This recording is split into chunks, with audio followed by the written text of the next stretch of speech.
Hello guys, स्वागत है आप सभी का आपके अपने YouTube channel as smart classes में। आज की इस वीडियो में हम बाल विकास एवं शिक्षा शास्त्र की सीरीज़ को आगे बढ़ाते हुए नेक्स्ट टॉपिक बालक की विशेषताएं कंप्लीट करेंगे। इस टॉपिक में विशिष्ट बालक कौन कौन से होते हैं, प्रतिभाशाली बालक, पिछड़े बालक, मंदबुद्धि बालक, विकलांग बालक, समस्या बालक, कौन कौन से बालकों की ये विशेषताएं होती हैं, किन में ये गुण पाए जाते हैं, ये सभी चीज़ें इस टॉपिक के अंतर्गत क्लियर की जाएंगी। तो आज के इस वीडियो में हम कंप्लीट करेंगे विशिष्ट बालक और प्रतिभाशाली बालक। वीडियो को लास्ट तक ज़रूर देखिएगा। वीडियो पसंद आए तो वीडियो को लाइक करें और ज़्यादा से ज़्यादा शेयर करें।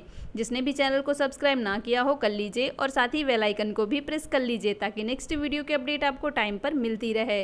इस क्लास की पीडीएफ प्राप्त करने के लिए ये है हमारा व्हाट्सअप नंबर। इसमें अपना नाम और नंबर लिखकर सेंड कीजिए, जिससे आपको हमारे व्हाट्सएप ग्रुप में ऐड कर दिया जाएगा और इसकी पीडीएफ आपको प्राप्त हो जाएगी। स्टार्ट करते हैं आज का टॉपिक, बालक की विशेषताएं। विशिष्ट बालक देखेंगे यहाँ पर हम विशिष्ट बालक कौन कौन से होते हैं, किनको विशिष्ट बालक बोला जाता है, ये सभी चीज़ें इसमें क्लियर करेंगे। देखते हैं आगे। प्रायः प्रत्येक समाज, समुदाय या विद्यालय में कुछ ऐसे बालक होते हैं जो सामान्य बालकों की अपेक्षा श्रेष्ठ या हीन होते हैं।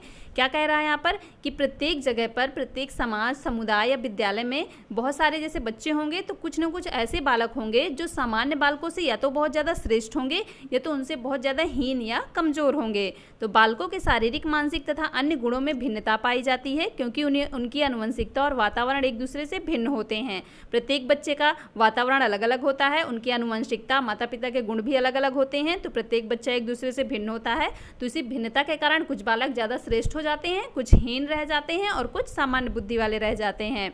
समूह के अधिकांश बालकों के गुण समूह प्रतिमान के अनुरूप होते हैं। ऐसे बालकों को सामान्य बालक कहते हैं। सामान्य बालक किनको कहते हैं? जैसे बहुत सारे बच्चे हैं, उनमें अधिकांश बालकों के जो गुण होंगे उस समूह जैसे एक ही तरह के गुण पाए जाएंगे, जिनमें वह हो जाते हैं सामान्य बालक। जिन बालकों में समूह प्रतिमानों की अपेक्षा कम या अधिक गुण पाए जाते हैं उन्हें विशिष्ट बालक कहते हैं। अब विशिष्ट बालक क्लियर हो गया कि वह बालक विशिष्ट बालक होते हैं जो सामान्य से या तो बहुत ज़्यादा श्रेष्ठ होते हैं या तो उनसे बहुत ज़्यादा कमज़ोर या हीन होते हैं। सामान्य बच्चों को विशिष्ट बालक के अंतर्गत नहीं रखा जाता, उनसे कमज़ोर या उनसे श्रेष्ठ बच्चों को विशिष्ट बालक के अंतर्गत रखा जाता है।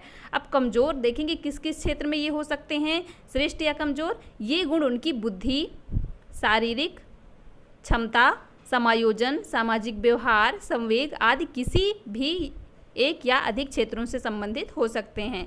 तो उनके ये जो गुण हैं किस किस क्षेत्र से संबंधित हो सकते हैं? शारीरिक क्षेत्र से भी वो विशिष्ट हो सकते हैं। समायोजन सही से कर पा रहे हैं, कोई बहुत ही ज़्यादा कर लेते हैं, कोई बहुत ही नीचे रह जाते हैं। सामाजिक व्यवहार उनका कैसा है, उनके संवेग कैसे हैं, स्थिर हैं, अस्थिर हैं। तो ये सभी चीज़ें विशिष्ट बालक के अंतर्गत आती हैं। ये सभी गुण जिनमें पाए जाते हैं सामान्य बच्चों के से अलग प्रकार के, उनको रखते हैं विशिष्ट बालक के अंतर्गत। अब आगे देखेंगे विशिष्ट बालक का अर्थ।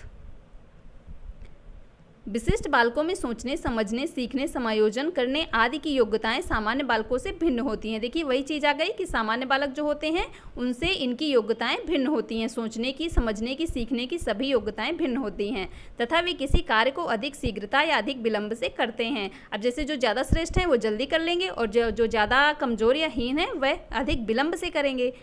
विशिष्टता चाहे उच्च कोटि की हो या निम्न कोटि की हो, दोनों को ही सामान्य विद्यार्थियों के साथ अध्ययन करने में कठिनाई होती है। तो यहाँ पर देखिए कह रहा है कि विशिष्टता कोई उच्च कोटि का हो, श्रेष्ठ हो या निम्नतर हो, मतलब कमज़ोर हो या हीन हो, दोनों को ही अगर सामान्य बच्चों के साथ बैठाकर अध्ययन करवाया जाएगा तो दोनों को ही दिक्कत होगी। कमज़ोर वाले को भी दिक्कत होगी और श्रेष्ठ वाले को भी दिक्कत होगी। आगे देखेंगे, ये कंप्लीट हुआ विशिष्ट बालकों का अर्थ। अब आगे देखेंगे विशिष्ट बालकों की परिभाषाएँ। अलग अलग मनोवैज्ञानिकों ने अलग अलग परिभाषाएं दी हैं। जैसे फर्स्ट परिभाषा है क्रो एंड क्रो के अनुसार। इन्होंने क्या कहा है विशिष्ट बालकों के संबंध में? विशिष्ट शब्द को ऐसे व्यक्तियों का या ऐसे गुणों के लिए प्रयोग किया जाता है जो सामान्य व्यक्तियों के द्वारा प्रदर्शित गुणों से इस सीमा तक भिन्न होते हैं कि उस व्यक्ति विशेष की ओर ध्यान देना पड़ता है। क्या कहा इन्होंने अपनी परिभाषा में कि ये जो विशिष्ट शब्द है विशिष्ट बालक का, ये किनके लिए प्रयोग किया जाता है? ऐसे व्यक्तियों या व्यक्तियों के ऐसे गुणों के लिए प्रयोग किया जाता है जो सामान्य व्यक्ति होते हैं उनके द्वारा प्रदर्शित गुण, और जो ये विशिष्ट बालक होते हैं इनके द्वारा प्रदर्शित जो गुण होते हैं वह सामान्य व्यक्तियों से काफ़ी ज़्यादा भिन्न होते हैं। इतने भिन्न होते हैं कि दूसरों को इन पर ध्यान देना पड़ता है। उसके कारण ही उनकी व्यवहारिक प्रतिक्रियाएं तथा कार्य भी प्रभावित होते हैं। क्या क्या प्रभावित होता है? व्यवहारिक जो व्यवहार करते हैं वो भी प्रभावित होता है, जो कार्य करते हैं वो भी प्रभावित होता है। नेक्स्ट परिभाषा है हेग के अनुसार। इन्होंने क्या कहा है? विशिष्ट बालक वह है जो किसी एक अथवा कई गुणों की दृष्टि से सामान्य बालकों से पर्याप्त मात्रा में भिन्न होता है। देखिए हर जगह वही पे बात आ रही है कि सामान्य बालकों से जो भिन्न होता है, श्रेष्ठ हो या निम्न हो, वह आता है विशिष्ट बालक के अंतर्गत। आगे देखेंगे उपर्युक्त परिभाषाओं के आधार पर क्या निष्कर्ष निकला।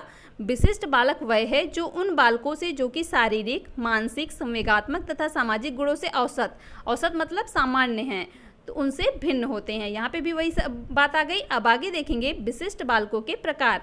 ये तो क्लियर हो गया कि विशिष्ट बालक होते कौन से हैं। अब देखेंगे विशिष्ट बालकों के प्रकार कौन कौन से होते हैं। तो यहाँ पर देखिए 4 प्रकार बताए गए हैं। बौद्धिक दृष्टि से, शैक्षिक दृष्टि से विशिष्ट, शारीरिक दृष्टि से विशिष्ट बालक या समस्याग्रस्त बालक।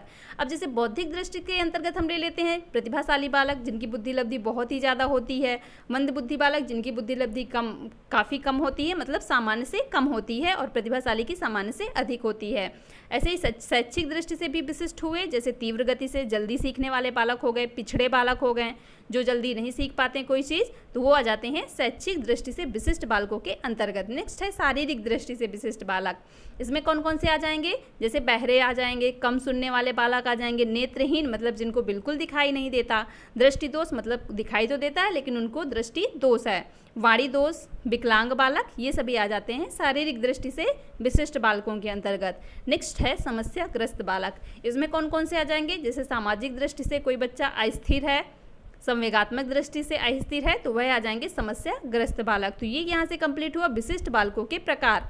इतने रूपों में विशिष्ट बालकों को बांटा गया है। आगे देखेंगे इनको, अब आगे सभी को क्रमवाइज अध्ययन करेंगे। जैसे प्रतिभाशाली बालक कौन से होते हैं, मंद बुद्धि कौन से होते हैं, पिछड़े कौन से होते हैं, जो भी आगे आगे ये सभी आपको बताए जाएंगे। तो सबसे पहले हम स्टार्ट करेंगे प्रतिभाशाली बालक। इनकी क्या विशेषताएं होती हैं, कैसे इनको शिक्षा प्रदान करनी चाहिए, ये सभी यहाँ पर क्लियर किया जाएगा। तो प्रतिभाशाली बालक फर्स्ट पॉइंट है इसमें, प्रतिभाशाली बालक किसी भी समाज अथवा राष्ट्र की अमूल्य निधि होते हैं।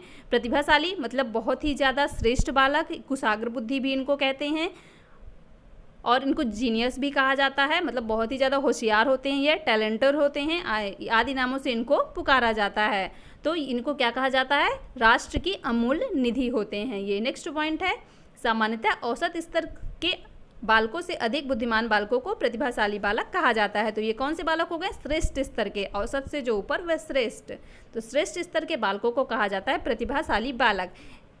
प्रतिभाशाली बालक और विशिष्ट बालक दोनों चीज़ें क्लियर रखिएगा कि विशिष्ट बालक में सामान्य से निम्न और सामान्य से उच्च जो होते हैं दोनों आते हैं, और प्रतिभाशाली में आते हैं सामान्य से उच्च वाले। आगे देखेंगे बुद्धि लब्धि। प्रतिभाशाली बालकों की बुद्धि लब्धि कितनी होती है? अलग अलग मनोवैज्ञानिकों ने बुद्धि लब्धि भी अलग अलग मानी है। यहाँ पर देखते हैं टर्मन ने बताया कि प्रतिभाशाली बालकों की बुद्धि लब्धि 140 होती है। टर्मन देखिए एक जो यहाँ पे इंपॉर्टेंट है वही बताया जा रहा है कि टर्मन के अनुसार जो प्रतिभाशाली बालकों की बुद्धि लब्धि होती है वह 140 होती है, जबकि अन्य मनोवैज्ञानिक कितना मानते हैं? 120 से 140 के बीच बुद्धि लब्धि वाले विद्यार्थियों को अन्य मनोवैज्ञानिक प्रतिभाशाली मानते हैं। तो टर्मन के अनुसार याद रखिएगा 140 होती है। आगे देखेंगे प्रतिभाशाली बालक की परिभाषा। यहाँ पर एक परिभाषा दी गई है कॉल्सनिक के अनुसार। इन्होंने प्रतिभाशाली बालकों के बारे में क्या कहा है? प्रतिभाशाली शब्द उस बालक के लिए प्रयोग किया जाता है जो अपने आयु वर्ग के किसी विशेष योग्यता से श्रेष्ठ होता है। कौन होता है प्रतिभाशाली बालक? उसके आयु वर्ग के जो बच्चे होते हैं उनसे वह किसी भी क्षेत्र में कोई विशेष योग्यता रखता हो, उनसे श्रेष्ठ हो, तो उसी को कहा जाता है प्रतिभाशाली बालक। और जो योग्यता उसे समाज के उत्थान और जीवन के स्तर को उठाने के लिए योगदान देने वाला बना देती है। तो ये परिभाषा हो गई कॉल्सनिक के अनुसार प्रतिभाशाली बालकों की। अब आगे देखेंगे प्रतिभाशाली बालकों की बहुत सारी विशेषताएं होती हैं। क्या क्या होता है इनमें? जैसे फर्स्ट विशेषता है सामान्य बुद्धि लब्धि 125 से अधिक होती है। कितनी बुद्धि लब्धि होती है? सामान्यतः माना जाता है कि इनकी बुद्धि लब्धि 125 से अधिक होती है, लेकिन टर्मन के अनुसार अभी ऊपर बताया गया उन्होंने माना है कि 140 से अधिक होती है इनकी बुद्धि लब्धि। आगे देखेंगे सामान्य समझ अधिक विकसित होती है। सामान्य बच्चों में सामान्य समझ नॉर्मल होती है, इनमें क्या होती है, अधिक विकसित होती है। बहुत ही ज़्यादा होशियार होते हैं तो सामान्य से तो सब कुछ इनमें ज़्यादा ही होगा। कठिन मानसिक कार्यों का निष्पादन करते हैं, कठिन मानसिक कार्य चुनते हैं, उनका निष्पादन करते हैं। विशाल शब्दकोश होता है इनमें, बहुत ही ज़्यादा शब्द भंडार होता है, बहुत ही ज़्यादा शब्दकोश होता है इनके पास। नेक्स्ट है आलोचनात्मक चिंतन होता है, विवेचनात्मक चिंतन होता है इनमें, अमूर्त चिंतन भी ये कर लेते हैं। ये सभी चिंतन इनमें बहुत ही अधिक विकसित होते हैं। बस इतना याद रखिए कि प्रतिभाशाली सामान्य से उच्च स्तर वाले हैं तो सभी चीज़ें इनमें काफ़ी अच्छी होती हैं। कल्पनाशील भी होते हैं, अपने समुदाय में अधिक लोकप्रिय होते हैं, प्रतिभाशाली होते हैं, तो इसी कारण ये क्या होते हैं, अपने समुदाय में अधिक लोकप्रिय होते हैं। अभी जैसे ऊपर बताया भी गया कि राष्ट्र की अमूल्य निधि भी इनको कहा जाता है, राष्ट्र की अमूल्य निधि होते हैं। नेक्स्ट है दूसरी कक्षाओं के पाठ्यक्रम में रुचि लेते हैं, बहुत ही ज़्यादा प्रतिभाशाली होते हैं तो ये क्या करते हैं, अपने से बड़ी कक्षाएं जो इनसे होती हैं उनके पाठ्यक्रम में रुचि लेते हैं, उनको पढ़ना चाहते हैं, उनको जल्दी हल करना चाहते हैं। नेक्स्ट है उद्देश्य एवं लक्ष्य केंद्रित होते हैं, किसी भी कार्य को करने का इनका उद्देश्य होता है और लक्ष्य को पाने के लिए ये केंद्रित होते हैं। नेक्स्ट है संवेगात्मक रूप से स्थिर होते हैं, प्रतिभाशाली जो होते हैं क्या होते हैं, स्थिर होते हैं, मतलब अस्थिर नहीं होते, इनके संवेग बदलते नहीं रहते बल्कि ये संवेगात्मक रूप से स्थिर होते हैं। नेक्स्ट है स्पष्टवादी होते हैं, जो भी चीज़ करते हैं स्पष्ट रूप से करते हैं, स्पष्टवादी होते हैं। विद्रोह और नकारात्मक प्रवृत्तियां भी इनमें पाई जाती हैं। अब इतने ज़्यादा प्रतिभाशाली होते हैं, अगर इनको सही दिशा में नहीं ले जाया जाएगा तो ये क्या होता है, इनमें विद्रोह और नकारात्मक प्रवृत्तियां भी पाई जाती हैं, उसी ओर यह जा सकते हैं। नेक्स्ट है व्यवहारिक ज्ञान, स्पष्ट चिंतन, सूक्ष्म अवलोकन, अर्थ ग्रहण की क्षमता आदि सभी चीज़ें इनकी उच्च होती हैं। आगे देखेंगे प्रतिभाशाली बालकों की पहचान। प्रतिभाशाली बालकों की पहचान हम कैसे कर सकते हैं, तो फर्स्ट पॉइंट है इसमें परीक्षण द्वारा। विभिन्न परीक्षण होते हैं जैसे बुद्धि परीक्षण, बुद्धि लब्धि निकालकर मानसिक आयु बटे वास्तविक आयु गुणे 100, ये बुद्धि लब्धि निकालने का सूत्र होता है। तो बुद्धि लब्धि निकालकर, उपलब्धि परीक्षण द्वारा, व्यक्तित्व परीक्षण की कई विधियां बताई गई हैं, रुचि परीक्षण द्वारा, तो ये सभी परीक्षण द्वारा प्रतिभाशाली बालकों की पहचान की जा सकती है। नेक्स्ट है अवलोकन द्वारा। अवलोकन द्वारा भी प्रतिभाशाली बालकों की पहचान की जा सकती है, जैसे शारीरिक विशेषताओं का निरीक्षण करके, मानसिक विशेषताओं का निरीक्षण करके, अध्यापकों का निर्णय जानकर उनके विषय में, तो इन चीज़ों द्वारा बच्चों का प्रतिभाशालिता की पहचान की जा सकती है। नेक्स्ट है विद्यालय अभिलेखों के द्वारा। अब विद्यालय अभिलेख जैसे ले लीजिए यहाँ पर पोर्टफोलियो को, बच्चे की सारी जानकारी उसमें एकत्रित की जाती है, रखी जाती है, तो ऐसे विद्यालय अभिलेखों को देखकर भी पता किया जा सकता है कि यह बालक प्रतिभाशाली है या नहीं है। आगे देखेंगे प्रतिभाशाली बालकों के लिए शिक्षा कैसी होनी चाहिए, कैसे उनको शिक्षा प्रदान करनी चाहिए। तो यहाँ पर जैसे फर्स्ट पॉइंट है विशिष्ट विद्यालयों की स्थापना। अब प्रतिभाशाली जो बालक होंगे ये बहुत ही ज़्यादा होशियार टैलेंटेड होते हैं, तो उनके लिए क्या करना चाहिए, विशिष्ट विद्यालयों की स्थापना। जैसे हम ले लेते हैं नवोदय विद्यालय, क्या ले लेते हैं, नवोदय विद्यालय, तो ऐसे ही इनके लिए विशिष्ट विद्यालयों की स्थापना होनी चाहिए। नेक्स्ट है विशिष्ट कक्षाओं का आयोजन होना चाहिए। जैसे प्रतिभाशाली बालक हैं तो उनके लिए प्रतिभाशाली के लिए अलग कक्षाएं होनी चाहिए, मंदबुद्धि के जो बालक हैं उनके लिए अलग कक्षाएं होनी चाहिए। तो यहाँ पर कह रहा है विशिष्ट कक्षाओं का आयोजन। अब यहाँ पर देखिए अलग अलग मनोवैज्ञानिक अलग अलग तरह से मानते हैं। जैसे यहाँ पर विशिष्ट विद्यालयों की स्थापना, कुछ मनोवैज्ञानिक मानते हैं कि उनके लिए विशिष्ट विद्यालयों की स्थापना होनी चाहिए और कुछ मानते हैं कि उन्हें सामान्य बच्चों के साथ ही शिक्षा प्रदान करनी चाहिए।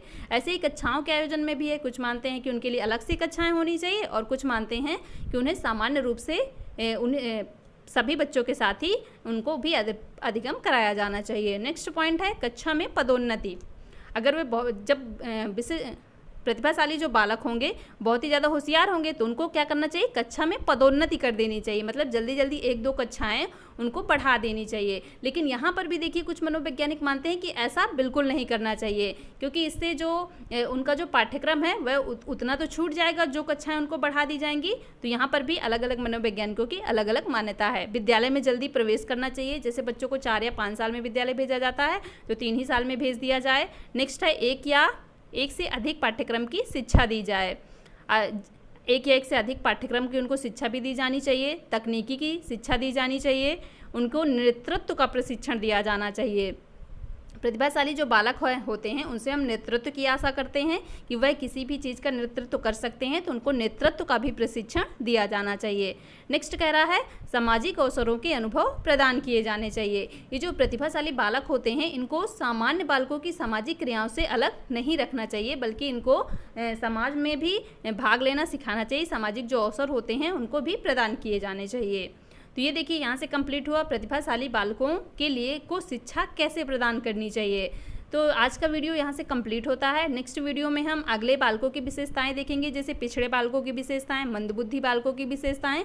ऐसे ही नेक्स्ट वीडियो में हम और भी बालकों की विशेषताएं कंप्लीट करेंगे। वीडियो पसंद आया हो तो वीडियो को लाइक कर दें और ज़्यादा से ज़्यादा शेयर कर दें। Thank you so much guys, मिलते हैं नेक्स्ट वीडियो में।